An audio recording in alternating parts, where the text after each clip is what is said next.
మనం చదువుకున్నాం కదండి. యెషయా మొద్దు నుంచి చిగురు పుట్టును. ఇక్కడ ఒక్కొక్క చెట్టు మనము నరికి వేస్తాం, ముద్దై ఉంటుంది, ఇంకేమీ ఉండదు, మొత్తం నరికేస్తాం. నరికేస్తున్నప్పుడు కొన్ని చెట్లు, కొన్ని వృక్షాలు అయితే ఏమైపోతాయండి, అవి ఎప్పటికీ కూడా చిగురించవు, అలాగే ఉండిపోతాయి, మూడుగానే ఉండిపోతాయి, అవి నశించిపోతాయి తప్ప మరలా జీవింప చేయవు. కానీ కొన్ని వృక్షములు దేవుడికి వరం ఇచ్చాడు. ఏ వరం ఇచ్చాడండి? చిగురించే స్థితి. ముద్దైపోయిన దాని నుంచి చిగురించే స్థితి కొన్ని వృక్షాలకి దేవుడు వరం ఇచ్చాడు. చూసారా, మనము మన జీవితంలో మూడైపోయి ఉంటాం, మరలా తేరుకునే స్థితి ఉండదు. అటువంటి స్థితిలో నుంచి మనము ఏ వృక్షమై ఉండాలి? చిగురించే స్థితిలో ఉండాలని దేవుడు ఈ రోజున వాక్యం మనకు అనుగ్రహించాడు. అయితే ఇక్కడ చూడండి, ఈ యెషయా భక్తుడు యెషయి కోసం రాస్తూ ఉన్నాడు. యెషయా భక్తుడు, యెషయి, ఈ రెండు ఒకలాగే ఉంటాయండి. కానీ యెషయా కాదు, ఈయన యెషయి కోసం రాస్తూ ఉన్నారు. యెషయి ఎప్పటివాడు? 700 సంవత్సరాల క్రితం అంటే వృక్షం వాడు. చూడండి, 700 సంవత్సరాల క్రితం వృక్షము, ఎప్పటి వృక్షం కాదు ఈ యెషయి. ఆ వృక్షము కోసము ఇక్కడ చిగురు కోసం చెప్తూ ఉన్నాడు. చూడండి, మనము ఒక తరం గుర్తు పెట్టుకుంటామే, మహా అయితే మన తాత తెలిసి ఉంటుందేమో, మహా అయితే మొత్తం తెలిసి ఉంటుంది, తర్వాత ఎవరో మనకైతే తెలియదు. ఆయన చూడండి ఎన్ని తరాల వ్యక్తిని కోసము ఆ వృక్షము మళ్ళా చిగురిస్తుందని చెప్తూ ఉన్నాడు మనకి ఈ యెషయా భక్తుడు. అయితే ఈ యెషయా గురించి ఆ ముందుగానే ఎక్కడ రాసి ఉందంటే, ఇది 1 సమూయేలు 16వ అధ్యాయము 18వ వచనంలో ఉంటుందండి. బెత్లెహేమీయుడైన యెషయా యొక్క కుమారులలో ఒకనిని చూచి తిని, అతడు చమత్కారముగా వాయించగలడు, అతడు బహుశూరుడు, యుద్ధశాలియు, మాట నేర్పరి, రూపసి. ఈయన ఎవరి కోసం చెప్తూ ఉన్నాడంటే, యెషయా కుమారులలో 7 కుమారులలో ఒక కుమారుడు కోసం చెప్తూ ఉన్నాడు.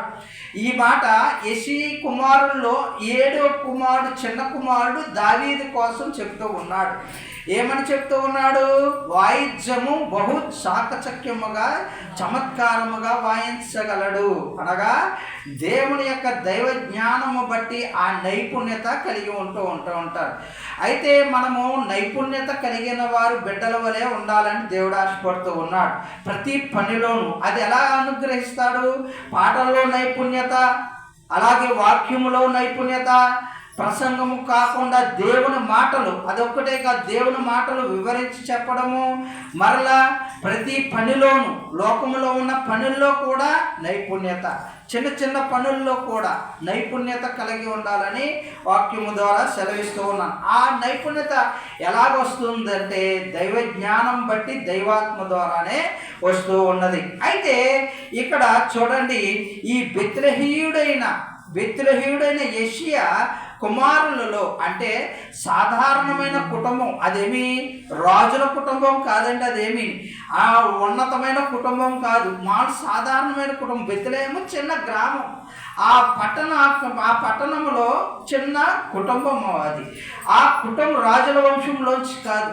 అటువంటి కుటుంబంలో నుంచి ఎవరిని దేవుడు రాజుగా పట్టాభిషేకం చేశాడంటే ఎంత ఘనతో చూడండి.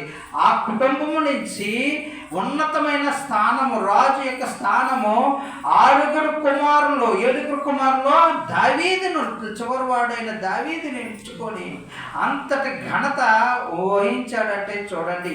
ఆ కుటుంబము ఎంత దీవించబడి ఉన్నదో, ఆశీర్వదించబడిందో అది చూడండి. ఆ కుటుంబంలో చిగురించే స్థితి కలిగి ఉన్నాడు. అయితే ఇక్కడ చూడండి, అక్కడ చిగురించి అనేక మంది రాజులు వచ్చారు. అయితే దావీదు రాజు గారు సరే పరిపాలన చేశారు ఆయన. మరి ఇక్కడ యెషయా గారు ఆ రాజుగారు దీవించారు కదండి, రాజుగా పట్టాభిషేకం అయిపోయారు కదండి, చిగురించారు కదా, ఇంకేంటి చిగురు అంటున్నారు, ఆల్రెడీ దీవించబడిందే కదా, చేశారు కదా, అందులోంచి చిగురు పుట్టును అని మరలా అని చెప్పడంలో ఇంకేముంది అర్థము అని మీకు మనందరికి సందేహం రావచ్చు. ఇక్కడ చూడండి, ఆయన దేవునికి ఎందుకంటూ ఉన్నాడంటే, దేవుడు ఈ దావీదు గారికి వాగ్దానం చేశాడు. ఏమని వాగ్దానం చేశాడంటే చూడండి, 2 సమూయేలు 7:16 ఉంటుందన్నమాట అండి. నీ మట్టుకు నీ సంతానమును నీ రాజ్యమును నిత్యము స్థిరమగును, నీ సింహాసనము నిత్యము స్థిరపరచబడును. వాగ్దానం చేశాడు, ప్రామిస్ చేశాడు అనమాట అండి. దేవుడు మాట ఇచ్చాడు. ఈ రోజున చూడండి, మన తండ్రులు తల్లులు కుమారులకి ప్రామిస్ చేస్తూ ఉంటాం. అయితే నీకు ఫలానా మార్కులు వస్తే, ఫలానా దాంట్లో పాస్ అవుతే నీకు ఫలానా బహుమతి కొనిస్తాను అని ప్రామిస్ చేస్తూ ఉంటాం. ఆ తండ్రి కొంతమంది లోకంలో కొంతమంది నిలబెట్టుకోవచ్చు, నిలబెట్టుకోకపోవచ్చు, మ్యాక్సిమం నిలబెట్టుకునే ఉండొచ్చు. కానీ ఇక్కడ దేవుడు మరి ఆడి మాట తప్పని వాడు, నిత్యము ప్రామిస్ చేశాడు దావీదు గారికి. అయితే చూడండి, ఏమని, నీ సింహాసనము నిత్యము స్థిరపరచబడును అని వాగ్దానం చేశాడు. వాగ్దానం చేసిన ఈ వాగ్దానము నిలబడిందా? తర్వాత రాజుగారు వెళ్ళిపోయారు, దావీదు గారు వెళ్ళిపోయారు, తర్వాత కుమారులు వచ్చారు, తనంతరము ఎంతో మంది రాజులు వచ్చారు. కానీ స్థిరముగా ఉన్నదా? స్థిరముగా లేదు. ఆయన కుమారులు బబులోనుకు అప్పచెప్పి ఉన్నారు, అమోరీయులు దాడి చేశారు, స్థిరముగా లేదు. అయితే ఈ వాగ్దానము దేవుడు నెరవేర్చవలసి ఉన్నది. అయితే చూడండి, పితరుల నుంచి, అబ్రహాము నుంచి, పితరుల నుంచి నేను ఇసుక రేణువులు విస్తరిస్తాను అని వాగ్దానం ఇచ్చి నెరవేర్పు దయచేస్తూ ఉంటాడు. అయితే ఇక్కడ ఈయనకిచ్చిన ప్రామిస్ని నిలబెట్టుకోవడానికి అనేకమైంది రాజులు వచ్చిన ఏది నిలబడలేదు. ఏ రాజ్యము కూడా స్థిరముగా లేదు, శాశ్వతముగా లేదు. ఇక్కడ గమనించండి, మనము మొదటి నుంచి కూడా న్యాయాధిపతులు పరిపాలన చేశారు. న్యాయాధిపతులు రాజులు ఉండేవారు కదా, న్యాయాధిపతులే, ప్రవక్తలే, వారే న్యాయాధిపతులుగా వారి ఆర్డర్స్ మీదే జరిగేది అంతా కూడా. తర్వాత ఇజ్రాయేల్ ప్రజలందరూ కూడా మాకు రాజు కావాలి, మాకు రాజు కావాలని దేవుని గోజాడితే సౌలు గారిని నియమించారు. ప్రజలందరూ కూడా ఏమై ఉండాలి? రాజుగారికి ఏమై ఉండాలి? ఒబీడియంట్లుగా ఉండాలి. ఆయన పరిపాలన చేస్తున్నాడు కాబట్టి, ఆయనకి అధికారం ఇచ్చారు కాబట్టి ఆయనకి ఒబీడియంట్లు కావాలి. న్యాయాధిపతులు వెళ్ళిపోయారు, తర్వాత సౌలు రాజు గారు వెళ్ళిపోయారు, తర్వాత దావీదు గారు వచ్చారు. ఆయన విధేయతతో ఆయనకి సింహాసనం తొలగించబడింది, దావీదు గారికి వచ్చారు. దావీదు గారి తర్వాత కుమారులు కానీ ఆయనకి ప్రామిస్ చేశారు, కానీ ఆ తర్వాత కుమారులు కానీ ఏది కూడా నిలవబడలేదు. రాజ్యము నిలవబడాలి అనగా ఆయన శాశ్వతమైన రాజ్యము రావాలి కాబట్టి, చిగురు పుట్టించాలి కాబట్టి, దావీదు వంశములో నుంచి చిగురు పుట్టును అన్నది ఆ నీతి చిగురే ప్రభు అయిన దేవుడై ఉన్నాడు. ఈ రోజున ఆ ప్రభు దగ్గరకు వచ్చిన, అందుకనే లూకాసు సువార్త 1:31 అంటూ ఉన్నది, దూత నీవు గర్భము ధరించి కుమారుని కని ఆయనకి యేసు అని పేరు పెట్టుదువు, ఆయన గొప్పవాడై సర్వోన్నతుడు కుమారుడు అనబడును, ప్రభు అయిన దేవుడు ఆయన తండ్రి అయిన దావీదు సింహాసనమును ఆయనకి ఇచ్చును. చూసారా, ప్రభు అయిన దేవుడు ఆయన తండ్రి అయిన దావీదు సింహాసనాన్ని ఎవరికి ఇస్తూ ఉన్నారు? మన ప్రభువుకి ఇస్తూ ఉన్నారు. ఆ సింహాసనము ఎవరికి ఇస్తున్నారు? మన ప్రభు అయిన దేవుడికి ఇస్తున్నాడు. సింహాసనము ప్రభువుకి ఇచ్చినప్పుడు ఆయనకి ఆ రాజులందరూ కూడా దావీదు తర్వాత వెళ్ళిపోయారు. తర్వాత ఈ రాజు వచ్చారు, ఆయనకి మనకి మధ్యవర్తిగా రాజుగా నియమించాడు. ఈ రాజుకి మనం అందరం ఏమై ఉండాలి? ఒబీడియంట్లుగా ఉండాలి, విధేయతగా ఉండాలి. ఆయన దయ కటాక్షము కొరకు మనము చూడాలి. కానీ ఆ రాజుకి మనము విధేయుడిగా కాకుండా అవిధేయుడిగా నడుచుకుంటూ ఉన్నాం. ఆయన ఎదురుగుండా నీతి కార్యములు కూడా అనీతి కార్యములు చేయడం ద్వారా ఏమవుతూ ఉంటామంటే శిక్షకు పాత్రలు అవుతూ ఉంటాము. ఆయనకి కోపగించుకునే స్థితి. అందుకనే త్వరగా ముద్దు పెట్టుకొనిడి, లేకపోతే కోపగించును. ఈ రోజున బాలుడు జనించాడు. మనం అందరము కూడా ఆనంద మాసములో ఉన్నాం. మనము ముద్దు పెట్టుకోవడానికి మనము వచ్చి ఉన్నాం. దేవుని స్తోత్రం. ఈ రోజున మనం ముద్దు పెట్టుకోవడానికి వచ్చాము ప్రభు అయిన దేవుని ఆనంద మాసములో. అలాగే ముద్దు పెట్టుకోకుండా ఉన్నవారు అసలు సంవత్సరానికి ఒక్కమారు కూడా దేవాలయానికి ముఖము చూపించలేని వారి కోసము హెచ్చరిక చేస్తూ ఉన్నాం. కనీసము 3 మార్లైనా సరే దేవాలయానికి ముఖము చూపించాలి. ప్రియ విశ్వాసులారా, మీరందరూ కూడా మరొక్కసారి నేను వేడుకుంటూ ఉన్నాను, పండగ సమయంలో అయిన పురుషులని దేవాలయముకి తీసుకురావాలని ప్రభు ద్వారా మనం చేస్తూ ఉన్నాను. అయితే చూడండి, దేవుడు ఆయన మనకి ఆయన రాజ్యము అంతము లేనిదే ఉండునని ఆమెతో చెప్పిన. ఎవరు చెప్పారండి? దూత. ఆయన రాజ్యము శాశ్వతముగా ఉంటుంది, నిరంతరముగా ఉండులాగున ప్రభు మనకి చిగురై వచ్చి మనకి మెషియా మొద్దు నుంచి చిగురు పుట్టి మనకి ఆ చిగురు వంటి దీవెనలే మనకి అనుగ్రహిస్తూ ఉన్నాడు. మనం మూడైపోయిన జీవితం నుంచి ఎప్పటికీ చిగురు రాకుండా ఎండిపోయే స్థితిలో ఉన్న జీవితంలోంచి మనము చిగురించే స్థితి రక్షకుడు మనకి ఉదయిస్తూ ఉన్నాడు. అయితే ఆయన గురించి ఇంకొన్ని వచనాలు మీ ముందు ఉంచాలని ఆశపడుతూ ఉన్నాను. అయితే మత్తయి 1:20 చూడండి, దూత దావీదు కుమారుడైన యోసేపు. చూసారా, యోసేపు అంటే ఎవరండి? ప్రభు అయిన తండ్రి గారు, మరి అమ్మ భర్త గారు. యోసేపు గారు ఏ వంశము? దావీదు కుమారుని యొక్క వంశములో నుంచి వచ్చిన వాడే. అందుకనే దావీదు చిగురు అని మనము చెప్పుకుంటూ ఉన్నాం. అయితే చూడండి, ఇక్కడ గురుడువారు ప్రభు అలా వెళ్ళిపోతూ ఉంటే ఏమని పిలుస్తూ ఉన్నారంటే, దావీదు కుమారుడా రమ్ము రమ్ము రమ్ము, మమ్మల్ని కరుణించని కేకలు వేస్తూ ఉన్నారు. చూసారా, దావీదు కుమారుడా రమ్ము రమ్ము అని మమ్మల్ని కరుణింపమని కేకలు వేస్తూ ఉన్నట్లుగా మనం చూస్తూ ఉన్నాం. అయితే ఇక్కడ చూడండి, ఇంకొక ప్రవచనము మీ ముందు చూస్తూ ఉన్నాను. 23వ అధ్యాయము 25వ వచనంలో చూడండి, రాబోవు దినములలో నేను దావీదునకు నీతి చిగురును పుట్టించేదను. రాబోయే దినాల్లో ఇది ఒక వాగ్దానం ఇచ్చాడు ప్రభు. రాబోవు దినంలో దావీదునకు నీతి చిగురును పుట్టించును. ఆ నీతి చిగురు అతడు రాజై పరిపాలన చేయును. చూసారా, అతడు రాజై పరిపాలన చేయను. ఇంకేం చేస్తాడు? వివేకముగా నడుచుకొను, కార్యములు జరిగించు, భూమి మీద నీతి న్యాయములను జరిగించే స్థితి ఆయనకి కలిగి ఉంటాడని చెప్తూ ఉన్నాడు. అయితే ఇక్కడ నీతి చిగురు దేవుడై ఉన్నాడు. ఆ ప్రభు క్రీస్తు నీతి ఏ విధముగా ఉంటుందో, మారక ముందు మారిన తర్వాత ఏ విధముగా ఉంటుందో ఒకసారి అపోస్తులైన పౌలు గారు చెప్తూ ఉన్నారనమాట అండి. ఆ వచనములు నేను ఫిలిప్పీ 3వ అధ్యాయంలో ఉంటుందండి. అయితే ఇక్కడ చూడండి, ఆయన గురించి ప్రభు రాకముందు ఏ విధముగా ఉండేవాడో చెప్తూ ఉన్నాడు అనమాట అండి. ఇప్పుడు మనం అందరం అనుకుంటూ ఉంటాం, నేను ఫలానా కులము, లేకపోతే నాకు ఫలానా ఆస్తి, లేకపోతే నేనెంత బలవంతుణ్ణి, లేకపోతే నేనెంత ఆరోగ్యవంతుడిని, లేకపోతే నా చదువులో నా ఎంత ఇదిగా లేరు అని మన యొక్క నీతిని బట్టి మనము అతిశయపడుతూ ఉంటాం. ఇది సర్వసాధారణంగా జరిగే విషయమే.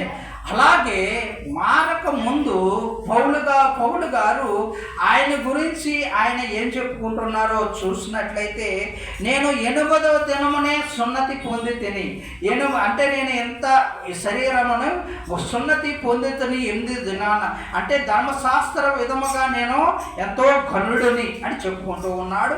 మరలా ఇంకా అంటే నేను ఇంత నీతిమంతుడిని అని చెప్పుకుంటూ ఉన్నాడు. మరలా ఆయన కోసం చెప్పుకుంటూ ఉన్నాడు. చూడండి, ఇశ్రాయేలీల వంశపు వాడనైనాను, చూడండి, ఇజ్రాయేలు వంశము నేను ఇజ్రాయేలు వంశము ఎంతో ఘనమైన వంశము కాబట్టి గర్వముగా చక్కగా చెప్పుకుంటూ ఉన్నాడు.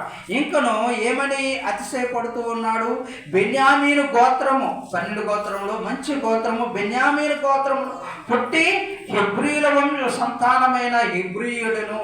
చూసారా, నేను ఫలానా గోత్రము వాడను అని చెప్పేసి ధర్మశాస్త్ర విషయమై పరిచయుడినై ఈ విధముగా ఆలోచన చేసేవాడిని. ఎప్పుడు? క్రీస్తుని నమ్మక ముందు. అయితే మారినాక ఆయన చెప్తూ ఉన్నాడు అనమాట అండి. ఏమని చెప్తూ ఉన్నాడంటే 3వ అధ్యాయము 9లో ఫిలిప్పులో క్రీస్తును సంపాదించుకొని, చూడండి అంతటి అలా ఆయన తలంచుకున్న వ్యక్తి తర్వాత మారిన తర్వాత ఆయన వాక్యములు చూడండి, క్రీస్తును సంపాదించుకొని ధర్మశాస్త్రం మూలమైన నా నీతిని కాక క్రీస్తునందలి విశ్వాసము వలనైన నీతి అనగా విశ్వాసం బట్టి దేవుడు అనుగ్రహించు నీతి గలవాడనై బ్రతుకుతూ ఉన్నాడు. క్రీస్తునందలి నీతిని సంపాదించి చిగురైన నీతి క్రీస్తుని అనగా విశ్వాసం బట్టి దేవుడు అనుగ్రహించి నీతి గలవాడనై జీవిస్తూ ఉన్నాడు అనమాట అండి. అది దీన్ని క్రీస్తును బట్టి సంపాదించుకొని ఆయన నీతిలో జీవిస్తూ గడుపుతూ ఉన్నాడు. ఆయన కోసము సాక్ష్యములు బహుగా ఈ అధ్యాయములో మనకి చెప్తూ ఉన్నాడు అనమాట అండి. అయితే ఇక్కడ చూడండి, ఇదిగో మనకి ఈ రోజున మనకి ప్రభువుని రాజుగా అనుగ్రహించాడు. ఆ రాజు మనకి దేవునికి జనములకు సాక్షిగా అతన్ని నియమించినట్లుగా యెషయా గ్రంథము 55:3-4లో చెప్తూ ఉన్నాడు. జనములకు రాజుగాను అధిపతిగాను అతన్ని నియమించదని జనములకు సాక్షిగా అతనిని నియమించి ఉన్నాడు. ఎందుకనగా ఆయన అది కీర్తన 16:10లో చూడండి, నా ఆత్మను పాతాళములో విడిచిపెట్టవు, నీ పరిశుద్ధిని కుళ్ళు పట్ట నెయ్యవు, నీ పరిశుద్ధిని కుళ్ళు పట్ట నెయ్యవు అనే ప్రవచనము కూడా ఆ దావీదు గారు ఇచ్చిన వాగ్దానంలో నెరవేరలేదు, కానీ ఇక్కడ ప్రభువులో నెరవేరింది. ఆయన ఆత్మ పాతాళంలో విడిచిపెట్టలేదు, ఆయన శరీరము పరిశుద్ధిని కుళ్ళు పట్టని స్థితిలో ప్రభువును ఉంచినట్లుగా ఆ దేవుడు నెరవేర్చినట్లుగా చూస్తూ ఉన్నాం. అయితే చూడండి, ఇక్కడ మత్తయి 1వ అధ్యాయం 21లో ఆమె ఒక కుమారుని కనును, తన ప్రజలను వారి పాపముల నుండి ఆయనే రక్షించును. ఈ రోజున రక్షకుడు వచ్చి ఉన్నాడు. ఇప్పుడు ఆరోగ్యముగా ఉన్నారు. ఆరోగ్యముగా ఉన్న వారికి వైద్యుడు అవసరమో కాదు అని చెప్తూ ఉన్నాడు. ఇప్పుడు నీతిగా ఉంటూ ఉన్నారు. ఆ నీతిగా ఉన్న వారికి, జ్ఞానముగా ఉన్న వారికి వారిని రక్షించవలసిన అవసరం లేదు. ఎందుకనగా వారు సురక్షితముగా జీవమార్గంలో నడుచుకుంటున్నారు కాబట్టి వారి కోసం అంత చింతపడక్కర్లేదు. ఇప్పుడు ఎవరి కోసం చింతపడుతూ ఉండాలి? అది అనీతిగా, అజ్ఞానముగా, బుద్ధిహీనముగా నడుచుకొని వెళ్తూ ఉంటారు చూడండి, వారి కోసం బాధపడుతూ ఉంటారు. ఇప్పుడు 2 కుమారులు ఉన్నారనుకోండి, ఒకటి తెలివైనడు, క్లాసులో చక్కగా చదువుకుంటున్నాడు, జ్ఞానంగా వెళ్ళిపోతూ ఉన్నాడు. వాడి కోసము తల్లిదండ్రులు ఎప్పుడు కూడా అంత టెన్షన్ పడరు. వాడు ఎలాగైనా సరే చూసుకుంటాడు, వాడు తెలివైనోడులే అని కాన్ఫిడెన్స్గా చక్కగా హాయిగా ఉంటారు. రెండో వాడు సరిగా చదవకుండా అల్లరి చిల్లరగా తిరుగుతూ ఉన్నాడు. వాడికి భవిష్యత్తు మీద అంత ఆలోచన లేకుండా, ఫర్ ఎగ్జాంపుల్ మీరు ఎంతమంది ఎంత వేదన పడతారు? రెండో కుమారుడు పట్లే ఆందోళన చెందుతూ ఉంటారు. ఏంటి ఇలా అయిపోయాడు, ఎలాగైనా సరే మళ్ళా వాడికిలాగే మళ్ళీ యథాస్థితిక మార్గంలో నడుచుకోవాలని బాధపడుతూ ఉంటారు. ఏ విధముగా ఉంటూ ఉంటారో అలాగే దేవుడు కూడా అందుకనే ఇక్కడ అంటూ ఉన్నాడు, పాపులను ఆయన రక్షించును, ఆయనే రక్షించును తన ప్రజల్ని పాపముగా ఉన్న వారికి, పాపములు నడుచుకున్న వారికి, అజ్ఞానులుగా నడుచుకున్న వారికి, బుద్ధిహీనముగా నడుచుకున్న వారికి ఆయనే రక్షించును. అందుకనే లోకములకి రక్షణకర్త జనించాడని ఈ రోజున మన సంఘము, మన కుటుంబమే కాదండి సంతోషము, లోకమంతా కూడా ఆనందంగా పండగ చేసుకోవడానికి గల కారణము కూడా అదే ఉన్నది. అందుకని ఆయనకి యేసు అనే పేరు పెట్టదురు అని చెప్తూ ఉన్నారు. అయితే ఇక్కడ చూడండి, ఈ క్రీస్తు కోసము, ఈ చిగురు కోసము ఇక్కడ ప్రకటన గ్రంథంలో యోహాను గారు దర్శనంలో చూస్తూ ఉన్నారంటండి. చూడండి, ప్రకటన గ్రంథంలో దర్శనంలో చూస్తూ ఉన్నారు. ఏమని చూస్తూ ఉన్నారంటే 5వ అధ్యాయంలో ఇక్కడ సింహాసనం ఆయన కనిపిస్తుందంటండి. దేవుడు సింహాసనం మీద ఆశ్రయుడై ఉన్నట్లుగా చూస్తూ ఉన్నాడు. అక్కడ ఎదురుగుండా గ్రంథం ఉందంటండి, జీవగ్రంథము. ఆ జీవగ్రంథము ముద్రలు వేసి ఉందంటండి. ఆ ముద్రలు విప్పడానికి ఎవరో లేరంటండి. ఆ జీవగ్రంథము విప్పడానికి, ఆ ముద్ర విప్పడానికి ఎవరో లేరంట. ఎవరో లేకపోతే బలమైన దూత అంటండి పెద్దగా అరుస్తుందంటండి. ఎవరైనా ఉన్నారా? బలమైన దూత అరుస్తుందంట. ఎవరైనా ఉన్నారా? ఈ జీవగ్రంథము, ఈ ముద్ర ఇప్పడానికి యోగ్యులు ఎవరైనా ఉన్నారా అని అరుస్తుందంట. ఎక్కడ అరుస్తుంది? పరలోకంలో అరుస్తుందంటండి, భూలోకంలో అరుస్తుందంట, మళ్ళీ భూమి కింద నివాసం చేసేవారు కూడా అరుస్తుందంటండి. ఆమె చూడండి, ఎవరైనా యోగ్యత కలిగిన వారు ఎవరైనా ఉన్నారా అని ఏడుస్తూ ఉందంటండి ఆ దూత ఏడుస్తూ ఉన్నప్పుడు యోగ్యత ఉన్నవారు ఎవరూ లేరంటండి. చూడండి ఎంత విచారకరమో. ఆ జీవగ్రంథము, ఆ ముద్ర విప్పడానికి ఎవరూ లేరు. అంటే అంత అర్హులు ఎవరూ లేరు, అంత బలవంతులు ఎవరూ లేరు. అప్పుడు ఆ పెద్దలలో ఒక దూత ఒకడు అంటూ ఉన్నాడంటండి, ఏడవకుము అంటూ ఉన్నాడు ఆ దూతతో. ఇదిగో దావీదుకు చిగురైన యోధా గోత్రపు సింహము 7 ముద్రలను తీసి ఆ గ్రంథమును ఇప్పుటకై జయము పొందనని నాతో చెప్పాను. ఇక్కడ చూసారా, యోధా గోత్రపు సింహము, దావీదుకు చిగురైన యోధా గోత్రపు సింహం 7 ముద్రలను తీసి ఇప్పటికు జయము పొందనని నాతో చెప్పాను. ఆ జయశాలి మన ప్రభువైన క్రీస్తు, యూదా గోత్రపు సింహము.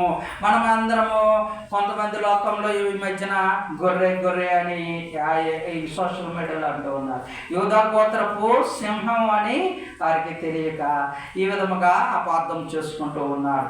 మనము యూదా గోత్రపు సింహం అని ఆరాధిస్తూ ఉన్నాము, అంతేగాని మనము ఇంకోలా కాదు. సరే అండి, అయితే యూదా గోత్రపు సింహము 7 ముద్రలను ఆ గ్రంథమును విప్పుటకు జయము పొంది ఆ గొర్రె పిల్ల దేవుడి యొక్క మహిమ పరచినట్లుగా మనం చూస్తూ ఉన్నాం. అయితే ఆ జీవ గ్రంథము విప్పి ఏం చేస్తూ ఉన్నారంటే, ఇటు అన్యులకు, ఇజ్రాయేలీయులకు, యూదులకు, సమస్త జనులకు తీర్పు తీర్చే అధికారము ఈ దేవుడు అనుగ్రహించాడు. ఆ రాజ్యము శాశ్వత కాలము ఉంటూ ఉన్నది. అటువంటి రాజ్యము స్థిరముగా ఉంచుండే భాగ్యము దేవుడు మనకి అనుగ్రహించాడు ఈ రోజున ప్రభువైన క్రీస్తుకి. అందుకనే మనం అందరము కూడా ఆరాధించడానికి వచ్చి ఉన్నాం. అయితే చూడండి, ఆ నీతిమంతుడైన ఆ చిగురుని మనము ఇక్కడ ఆయనకి అడిగితే ఏదైనా సరే మనకి ఇస్తాను అని వాగ్దానం ఇస్తూ ఉన్నాడు అనమాట అండి. మీరు ఏది అడిగితే అది ఇవ్వడానికి సిద్ధముగా ఉన్నాడు అనమాట అండి. అందుకనే లూకా 11వ అధ్యాయము 10వ వచనములో అంటూ ఉన్నాడు అనమాట అండి, అడుగు ప్రతి వానికి ఇవ్వబడును. అడుగు ప్రతి వానికి, ఇటు పాపాత్ముడు లేడు, ఇటు చూడండి బుద్ధిహీనుడు లేడు, అజ్ఞాని లేడు, జ్ఞానవంతుడు లేడు. అడుగు ప్రతి వానికి, అడిగితే చాలు అని చెప్తూ ఉన్నాడు. ఈ రోజున వాక్యము, అడిగితే చాలు నేను ఇవ్వడానికి సిద్ధముగా ఉన్నాడు. అటువంటి రాజు ఎవరికైనా ఉంటాడండి? అడగగానే ఇచ్చే రాజు ఉంటాడా? కొంతమందికి దయ కలిగి, కటాక్షము కలిగి, వారికి ఏదైనా సరే మెప్పు కలిగేటట్లుగా చేసినట్లయితేనే కలుగుతుంది. కానీ ఈ రోజున పాపాత్ములు లేదు, అజ్ఞానులు లేదు, వారు వీరు అని లేదు, అన్యులని లేదు. కానీ అడిగిన ప్రతి వారికి కూడా నేను దయచేస్తాను అని చెప్తూ ఉన్నాడు. అందుకనే ఇక్కడ చూడండి, చేపను అడిగితే పామునిచ్చిన లోకంలో కుమారులు బిస్కెట్ అడిగారు అనుకోండి, ఫర్ ఎగ్జాంపుల్ బిస్కెట్ బదులు ఎవరైనా సరే ఏదో చేదుగా ఉండి పదార్థము వేపాకులు కానీ అలాంటివి ఏమైనా ఇస్తారా? మధురమైనవే ఇస్తూ ఉంటారు కదా. లోకంలో తండ్రి యొక్క, తల్లి యొక్క ప్రేమను చెప్తూ ఉన్నాడు అన్నమాట. లోకంలో ఈ విధముగా చేయరు కదా, కుమారులు కుమార్తెల పట్ల ఆ విధముగా నడుచుకోరు కదా. ఇక్కడ ఆ విధముగానే దేవుడు, పరమానంద దేవుడు, మీరు చేపను అడిగితే పాముని ఇవ్వను, చేపను అడిగితే చేపనే ఇస్తాను, రొట్టె అడిగితే రొట్టెనే ఇస్తాను తప్ప వేరేది ఇవ్వను అని చెప్పి, ఎందుకంటే నేను ఆయన ప్రేమ కలిగిన వాడు, దయ కలిగినాడు కాబట్టి ఆయన కృప పొందడానికి మనం అందరము కూడా పరలోకమందున మీ తండ్రి తను అడుగు వారికి పరిశుద్ధాత్మను ఎంతో నిత్యముగా అనుగ్రహిస్తూ ఉన్నాడు. అలాగే పరిశుద్ధాత్మ వరములు కూడా అదే విధముగా మన అందరికీ అనుగ్రహించే ధన్యత దేవాతి దేవుడు మన అందరికీ అనుగ్రహించును కాక. ఆమేన్. వాక్యం ఇచ్చిన దేవా స్తోత్రములు, వాక్యము ద్వారా విశ్వాసము పొంది